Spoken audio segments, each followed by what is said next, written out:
All right, Leah, welcome to the podcast. I'm so excited to have you on here. If you want to, first off, I guess, introduce yourself to our listeners and tell us a little bit about who you are. And then we'll get a little bit more into your story in just a minute, but we'll start with your introduction. Hello, my name is Leah Remillét, and I love figuring out how we as busy mompreneurs can do less but better. Ultimately, I have been running my own business for 15 years. Chelsea knows this because we've actually gotten to work together way, way back in the day. I'm sure we'll touch on that. And ultimately, when I started my business, I didn't know how to manage it all. And it just felt like it was so much trying to be a great mom, a great business owner, and do all the things. And I needed to find a better way. We've all heard people say balance doesn't exist. And I was terrified they were right. And if they were, and this was as good as it gets, I was like, I don't want it. And so I needed to search and see if it really was possible to have that work-life balance. And the great news is, yes, it is. Through a combination of a whole lot of different things, outsourcing, delegation, automations, workflows, systems, stacking those systems, using time management strategies, bringing those all together. Over time, I went from crazy, insane, over the top hours to part-time hours, working 3 days a week. And because of that, I have had my mission to share and teach other women how they can do the same and balance that busy. Awesome. I love that. Yes. So we met, I want to say it was probably like 2014, maybe. Okay. When Yeah. we first started working together. Because I think it was about a year after I kind of started my business. Yeah. That sounds right. And you were a member of my very first course that I had ever created. And back then, courses weren't even a thing. Like, it's not like today where we have all these platforms like Kajabi and Thinkific and, there's a million other ones. There was nothing like that. Like, I was like, okay, I have this thing that I know can help women. I want to teach them how, and I've got to figure out how to put that out there. And it's so fun that you were literally like part of the OG original way back then.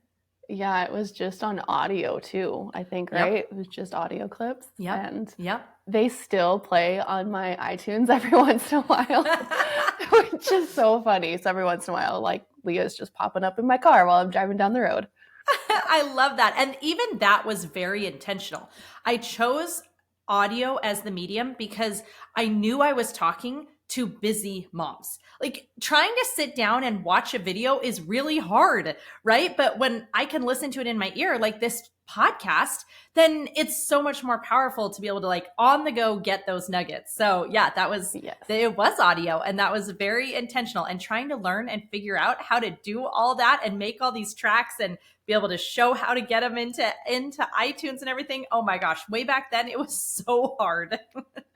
Yeah, I think that was probably the first course that I ever took. And I remember like talking to my family being like, I'm going to take this course online and it's going to teach me all the things. And they're like, are you crazy? Like, you should go to college for something like that, not like a course online. But I'm so glad that I took it, and definitely launched my business in the right direction very early on, and I'm so thankful for that. Yay. So your business has evolved quite a bit over the years. You've been in business for 15 years now.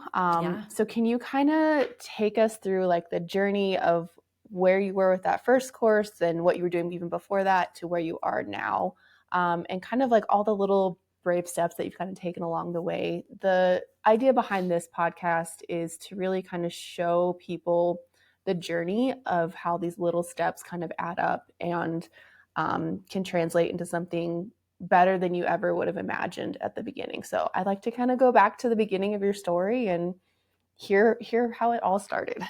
Absolutely. I love this premise, and I'm so excited to get to reminisce and talk about all this.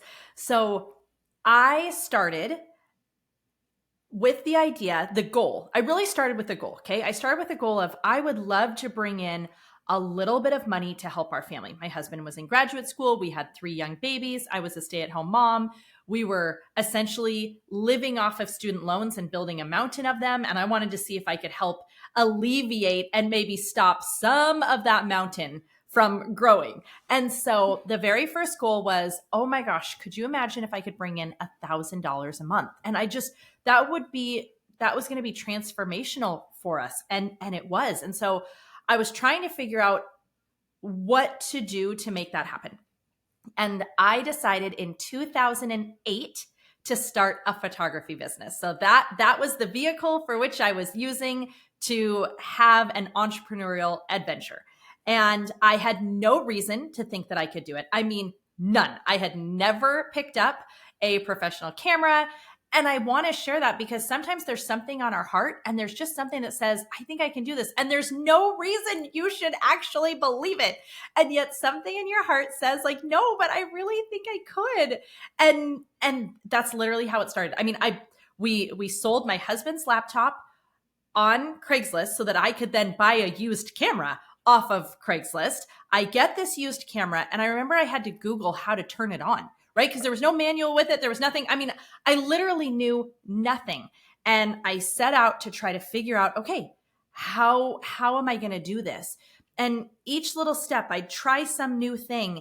And as I was trying each thing, I would get so excited at the progress. And there was so much that was hard. And then you'd have moments of success and then you'd have more hard. But the business grew really quickly. So it grew to 6 figures within 12, 18 months. And that's awesome, right? Like the honest truth is we kind of have some funny jokes around starving artists. And here I am trying to be an artist in the form of a photographer and I'm making 6 figures and I can't even believe it. And I started getting a lot of messages from people saying, wait, how are you doing this? What does this part look like? Show me behind the scenes.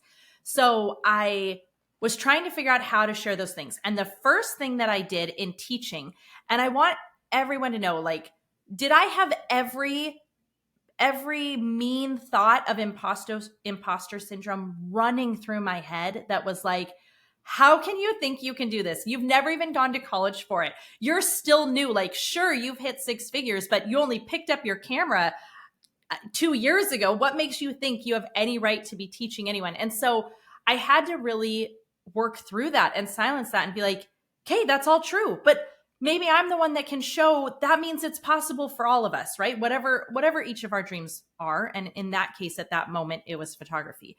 So I started teaching these webinars. Webinars were very new. GoToWebinar was a brand new platform. It was very new. And I would put out these webinars that were paid and they would fill. And it was so exciting. And then the next problem arose was, okay, I'm teaching them one portion of how I do my business, but in order for it to all come together, they need to see it in a circle, right? Like how the pricing goes to the sales and the sales goes to the marketing and then the marketing comes back up into the sales and, all these different components. And so I was trying to figure out how am I going to teach someone all of that? What would that look like? And that's when I got the idea for the Thriving Photographer, which was my first course. And, then I'm like, okay, how do I build it? And I didn't know how to do any of it, right? I mean, I had to figure out so much. And I honestly just kept taking the very next step. So the Thriving Photographer, it ended up, I believed and I hoped that it could do what I thought it could do. But let's be honest, when you're first putting something out there, you're like, well, I know it worked for me. And I know that these portions of it have worked for other people. But as far as all of it, I hope I'm right. And I put it out there and I was terrified. Oh my gosh, I was so terrified. But I put it out there and the results started coming back and it was incredible. I mean, it was working. I wasn't a fluke. It was working for other people. That was so exciting.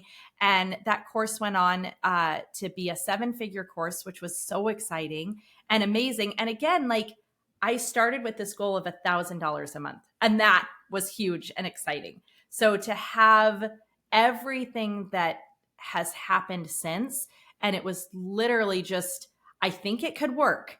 Take the next brave step. I think it could work. take the next brave step. I think it could work.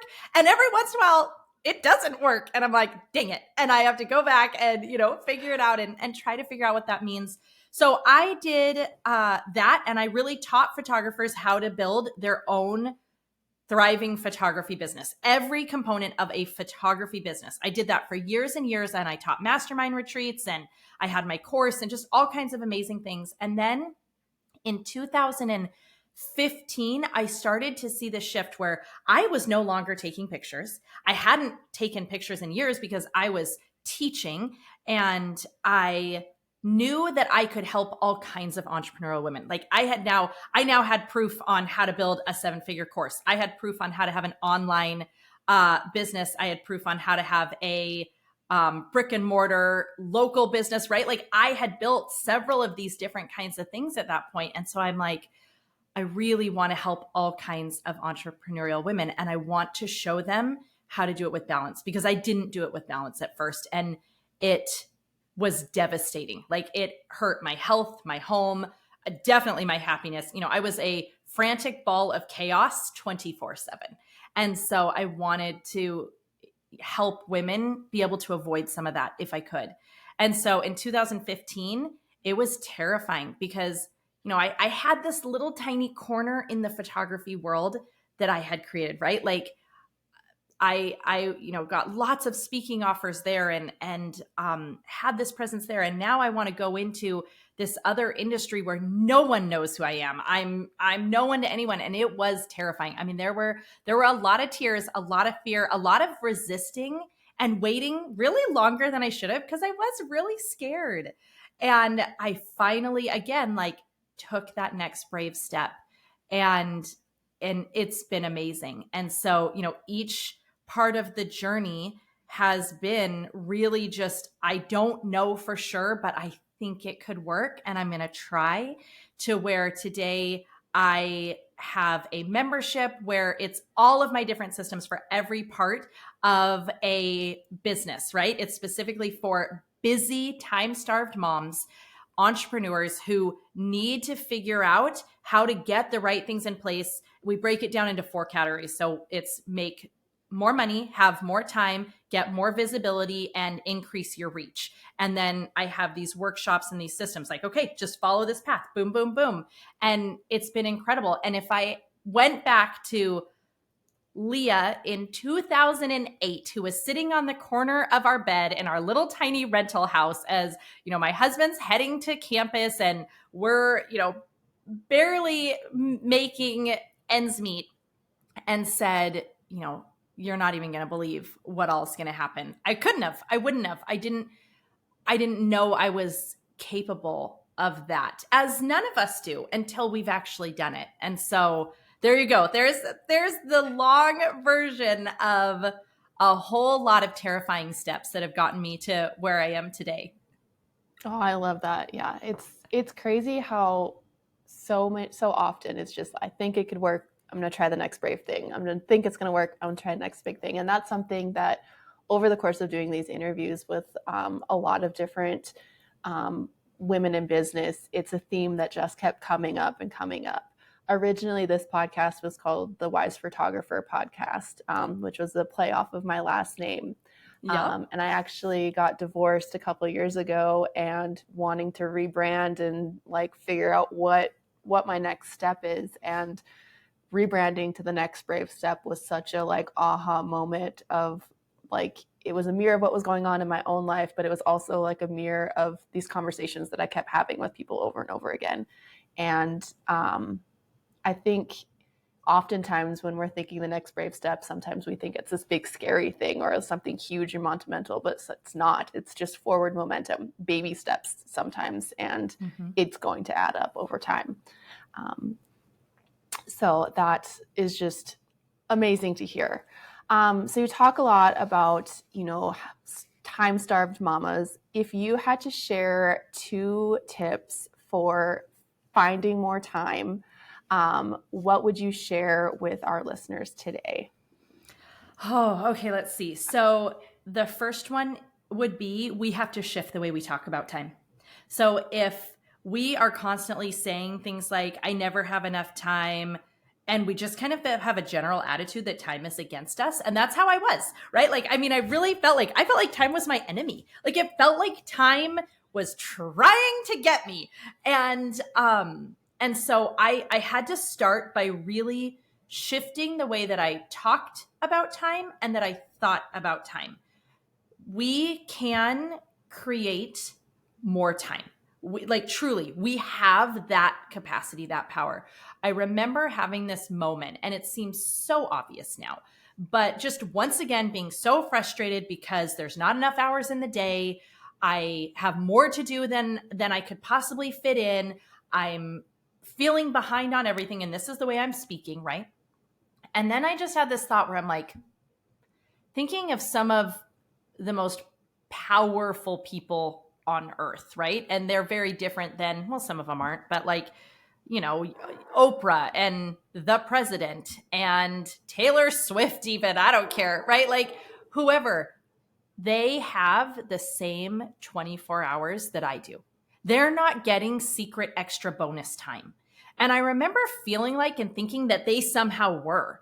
And the truth is they're not. We are all equal in that we all get 24 hours in a day. What is not equal is how we each use them. And so recognizing that and realizing I have the power to change how I use them. And the more intelligent I become, the more knowledgeable I become about how to be a high performer, how to be productive, how to manage my time, which is really, I often say time management is really mind management. And figuring all those things out, that was the foundation. We can put every amazing system and automation and strategy in place, but if we don't have the right mindset around time, it's going to be a cycle that we still seem to not get out of. And what that typically looks like is that someone frees up time, but then they instantly fill it with more. And so they don't get to feel that sense of balance, that sense of white space. They feel frantic all over again. So number one, you got to get the mindset right. Number two, once we've got that mindset part right, then it's time to implement the strategies. And so my favorite ones are simple systems. Now, to me, a system is literally just a series of steps that make a reoccurring process easier, right? So if I have to do this thing over and over, is there a way to simplify it by just implementing a few steps that just make that simpler and faster and easier for me? So implementing systems and learning time management strategies, like when you put those together next, it is so powerful. And I know I'm saying this and this is an audio thing, but if anyone's like me, I'm very visual. Like if you can show it to me, then I'm like, oh, okay. I got it now. So I am so happy to share and let your audience see a few of my systems so that they can be like, oh, okay, this makes sense. So all they need to do is go to gift, G-I-F-T, like I'm giving you a gift, .balancingbusy.com, and they can get access to actually see a few of those systems. Because I think once you visually see it, then your wheels can start spinning and you can start looking, oh, okay, where could I implement? I mean, you can add those ones or, adding additional ones. And as I started stacking, just a combination of, some of it is outsourcing, which I know is very, very scary for a lot of people, but it's very powerful if we want more time. So I started stacking, outsourcing, automations, time management strategies, and systems. And then I got really obsessed with finding all these little systems and then stacking them on top of each other. And ultimately, it was like, I started getting very excited. Instead of trying to find one answer that was going to solve everything, I started looking for the needle movers. And so this saves me 15 minutes, and this saves me 30 minutes, and this saves me 20 minutes, and this saves me, oh my gosh, an hour. And you stack enough of those on top of each other, and it is mind-blowing. I mean, it changes your life. It truly changed my life. I went from working 24/7. If I'm working, I feel guilty because I should be momming. If I'm momming, I feel guilty because the work is piling up. I am literally exhausted. I used to not sleep until I ended in an ambulance. I mean, it was so bad to where now I work part-time hours. I take Mondays off. I currently take Wednesdays off too. I usually take like the end of Fridays off. I, get massages weekly. I go out to lunch with friends. I play pickleball every single week. I have so much more white space. And the biggest fear we all have is that the balls are going to fall. Like, we're trying so hard to keep them all up in the air. And if I take time for myself or to let go or to do any of these things, the balls are going to start falling. And what was incredible is when you get the right things in the right places at the right time, the balls all keep moving, but you get to step backwards. And it's incredible. Oh, I love that. We will definitely make sure we include the link down below for your gift to everybody so everyone can check out the visuals on your strategies. So if you want to check that out, we'll have that in the show notes below. You talked a little bit about outsourcing, and that was something that I picked up in the Thriving Photographer early on, and I'm so glad that I did. I started outsourcing editing pretty early on. I honed in my style and then outsourced it, and that freed up so much time as a photographer that one, it made it much more enjoyable to run my business. It made me a happier mom because I wasn't like trying to edit with like little ones crawling all over me because I had started my business with a 6-month-old on my hip, and it was such a big thing to be able to do. And I think that's still something that, I continue on to this day is what can I outsource? What do I not need to have my fingers on all the time, whether it's editing podcast episodes or things like that. And that for me, I guess, as far as time management has been like the biggest thing. Even outsourcing like grocery shopping to HelloFresh. Like I've been using HelloFresh, I think, for 6 years now. And like every single week there is a box of food on my front door, and it is the best thing ever. You'd be living out in the middle of nowhere because we don't have Instacart and we don't have any like DoorDash or anything like that because I literally live in the middle of nowhere. But things like that have really helped out to save that time and I love keep things like moving forward. So I just want to thank you for instilling that in me in my entrepreneurial journey really early on because it definitely has saved a lot of headaches and made things a lot more manageable as business has grown and scaled and all of the things. So thank you. Yes. Oh, you're so welcome. I often say we can be everything, but we can't do everything, right? Like you are a business owner and you are a mom and you do need to make sure that dinner ends up on the table and you are all of these roles. But when we're trying to do all of them at 100%, there's just not enough hours in the day. So when we do outsource, when we do let some of these things go, and I know it's so scary. I know it's hard, but there are ways to start small. Like I love that Chelsea mentioned that she does HelloFresh. And there's so many of those different meal kits out there and you get great deals when you're starting. So go try several of them, pause that membership, go try another one, see which ones you like. It's powerful. If getting dinner on the table is one of the things that you really struggle with, you pick a few dinners, they show up, everything's there ready. It's so fast and easy. And those other things, the very first thing that I outsourced was editing as well, right? Like that was my first business thing that I outsourced was editing. And then the next thing was sales. And I love sales. Like I know not everybody feels that way, but I actually love sales. And I had all the feelings that I think other people can relate to of like, they're not going to do it as well as me. They're not going to care as much as me. And, it depends on each thing we're talking about. Sometimes it is just true. Let's say maybe it is. And yet we only have so much time and we need to be wise stewards of how we use it. And, when I outsourced the editing and the sales, that was between the two, 12 to 15 hours a week that all of a sudden I had back. I mean, that was incredible and amazing. And as you talked about editing, I have my podcast Balancing Busy. And yes, Like I have edited one episode ever, and it was the trailer episode. So it was like a whopping 2-minute episode that I tried to do in GarageBand, just so that I had set a goal to have it out by my 40th birthday. And I was on the wire. Like I was like, there's no way anyone else is going to be willing to do this the night before.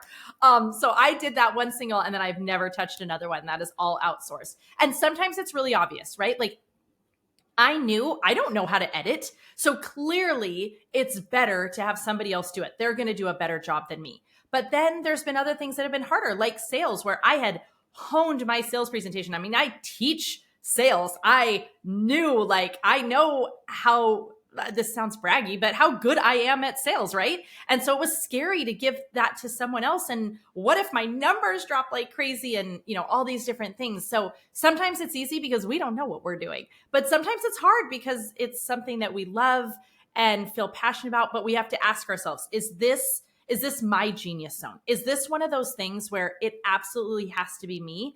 And, we can even bring that further to, is this income producing work?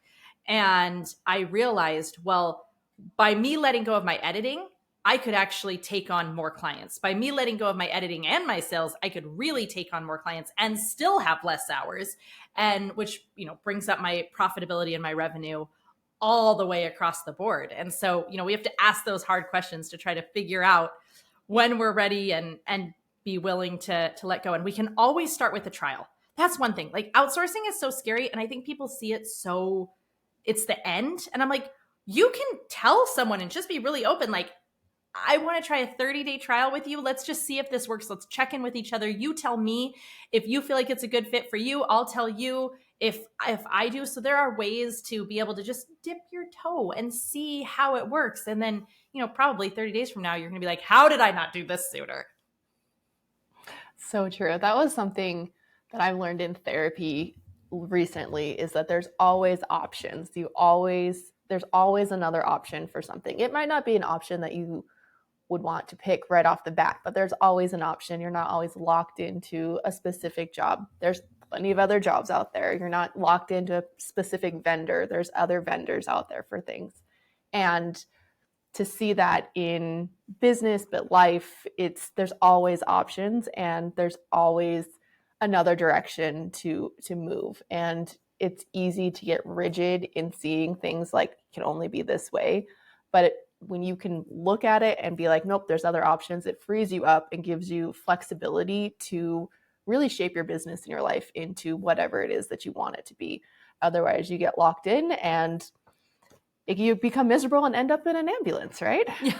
Yes. Which I really do not recommend. 0 stars. Not fun. 0 out of 10 for sure. That's right. All right. Let me look through my notes here. So I have 2 more questions for you. The next one is, what advice would you have for women who are looking to take their next brave step forward in their life and their business right now? It's a very big question. It is a really big question. I would suggest having some time by yourself with your own thoughts, with a journal and a pen, and just really working through not just what do I want, which is the one that we all have done before. We're all comfortable with that one. But taking that deeper and asking, how do I want to feel? And ask that on several levels. How do I want to feel daily? How do I want to feel weekly? How do I want to feel next year? How do I want to feel when I'm looking back on this season? By asking that question, it can really give some clarity and help us to recognize when we are taking on too much, or maybe it's not even that you're taking on too much. You're just trying to do it too fast. We often feel this urgency that it's going to leave without us. It's going to disappear from us. It's going to slip through our fingers. And if it's meant to be, there is a part of us that needs to trust, then it will be, as long as I'm willing to show up. But willing to show up doesn't need to mean at the sacrifice of our home or our health or our happiness. It can mean, this is what I have to give to it, and I am willing to give that, but there's going to have to be boundaries in place. So I remember So in between photography and switching into, the next big adventure, I had the opportunity to speak internationally. And, obviously when you have an online revenue streams, you can be anywhere.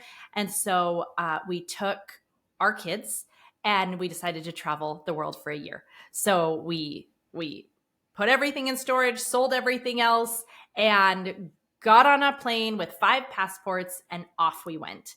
And I had this idea that I was going to have this eat, pray, love moment throughout the year, that I was going to see and recognize and have this incredible epiphany of exactly what I was supposed to do. And it was all going to be so obvious and clear. And the map would be laid out step by step.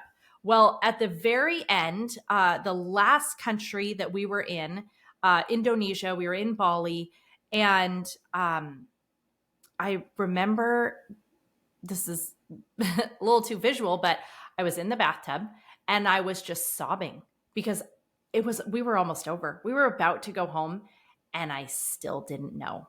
And I remember having the thought, who am I? And then asking the question, if everything was taken away from me, what matters most? And it was instant: motherhood. That is it. Being a mom.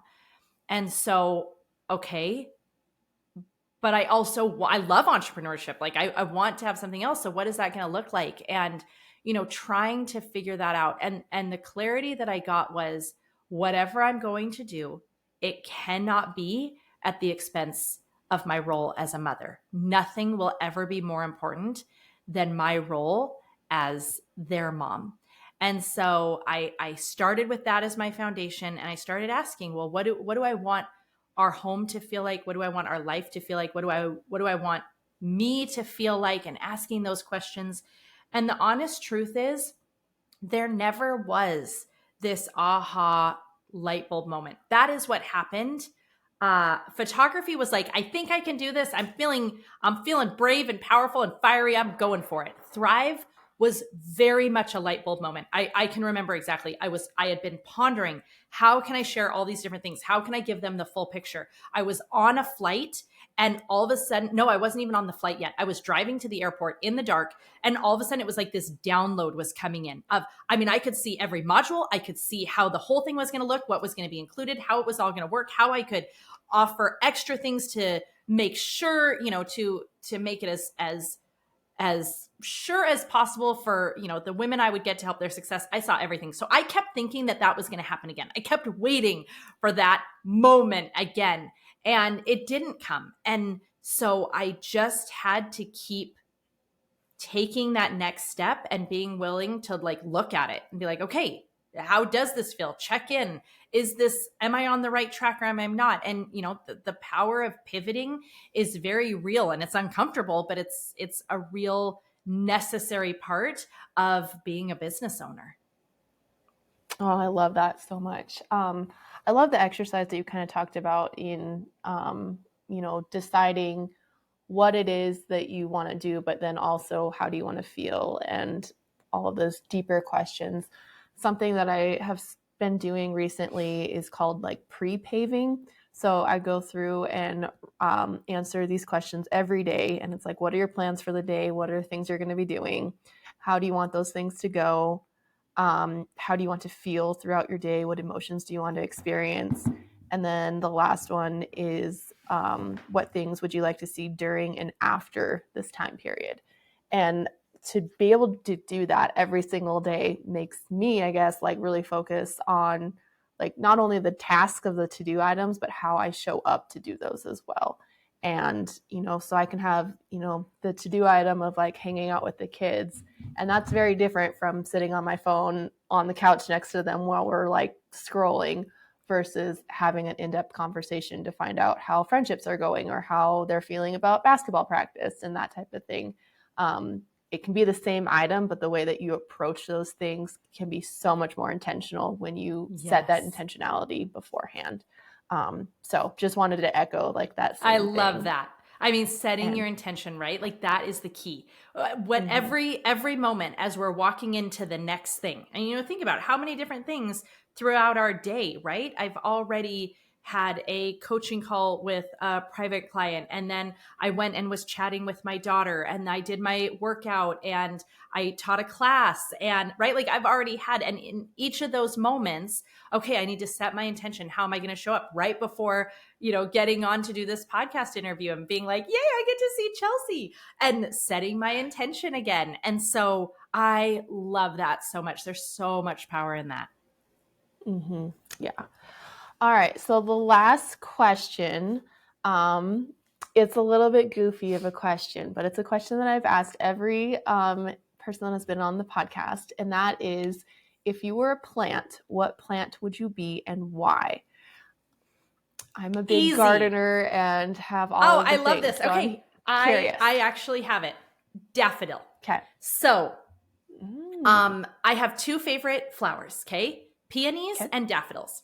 I feel like peonies are more like bougie and daffodils are a little more scrappy. So I live in Washington State, and the reason that I love daffodils so much is, number one, that they're just so bright and happy. So I love that. But they grow on the sides of our freeways, like hundreds and hundreds of them just on the side of the freeway. And I just think about how wherever they're planted, they just grow. Like they show up and they keep showing up. And that's who I want to be. Like, that's how I want to be. I want to be like, and I've had a lot of hard things in my life. I've had a lot of struggles and traumas that especially, growing up. And you can either let those hard things define you, or you can define them into anything you want. And when I think about the daffodils, and I think about how, they just pop up in, on these freeway sides, and I'm always in awe of them, and I just get so excited when I see them. That's who I want to be, and how I want to be. I want to be someone who just pops up and shows up no matter what happens, that I get back up, and that I teach that to my kids, that resilience. But like, we can do it with joy, right? Like these daffodils, they're popping up. They have this resilience where they just show up on the side of a smoggy, busy freeway, and they bring joy and just make life feel a little bit happier and better. And that's ultimately what I'm trying to do, right? I believe in happy families. I believe that when our homes are a haven and are a happy place, we can make the world better, right? Like we make our children's eventual futures better. We make our lives better. Like everything is better. I also believe that we as women, our voices matter. And that when we have these missions on our heart and we get out there and we share them, like we make the world better that way too. And yet that's really hard. It's hard trying to be this incredible mother and have this deep desire and an idea on your heart to share a message or a mission, or, have this business. And so trying to figure out how to do those in harmony instead of having them at odds with each other, like that's everything about what I want to do. So so there you go. That was a very long answer, but the daffodil. I love it. I love it. That question has gotten some of the best answers from so many different people. And it's a weird question, but I love hearing how people answer it, because it's interesting and I really love it. So thank you so much for indulging me in my weird question that I loved it. So, all right, guys, thank you so much for tuning into today's episode. Leah, thank you so much for joining us. Where can everyone find you online? Well, we already know they have incredible taste in podcasts, so they should go and follow the Balancing Busy podcast next. You're already in your platform. Just search in Balancing Busy, subscribe, take a look at those episodes, see something that looks interesting to you, press play. Obviously, I would love to let you guys in on my systems. You can go to gift.balancingbusy.com. And then on social media, it's Leah Remillét. She will for sure have that in the show notes, because that is a doozy to spell. But if you're not driving and you want to just pop it into Instagram or text it to yourself right now. It's LeahRemillet, and you can go to balancingbusy.com to learn more about me and find all the things. All right. Thank you so much for joining us today, and we will see you guys in the next episode. Bye.